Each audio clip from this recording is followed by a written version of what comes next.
గూర్చి తెలుసుకునేటువంటి వాస్తవ అవకాశము దేవుడే మనకిచ్చాడు అనేది సత్యం. ఎందుకంటే మనంతటా మనము దేవుణ్ణి ఎప్పుడు కూడా తెలుసుకోలేము. గుర్తుపెట్టుకోండి మాట, ఇది కొంచెం ఒకసారి శ్రద్ధతో ఆలకించండి. దేవునిని మనంతటా మనము మన శక్తి చేత, మన సామర్థ్యం చేత, మన బలము చేత, మనకున్నటువంటి జ్ఞానాన్ని ఆధారము చేసుకొని దేవుణ్ణి మనం తెలుసుకునే ప్రయత్నం చేయలేము.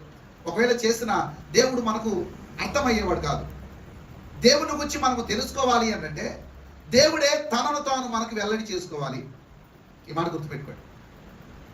దేవుని గురించి నువ్వు తెలుసుకోవాలంటే, దేవుని గురించి నేను తెలుసుకోవాలంటే, దేవుని మనము పూర్తిగా అర్థం చేసుకోవాలి అంటే దేవుడే ఆయన నామాన్ని మనకు ప్రకటన చేయాలి, ఆయన స్వభావాన్ని మనకు ప్రకటన చేయాలి, ఆయన తత్వం ఏంటో ఆయన మనకు బోధించాలి, ఆయన చిత్తం ఏంటో ఆయనకు తనంతట తానే మనకు వెల్లడి చేయాలి.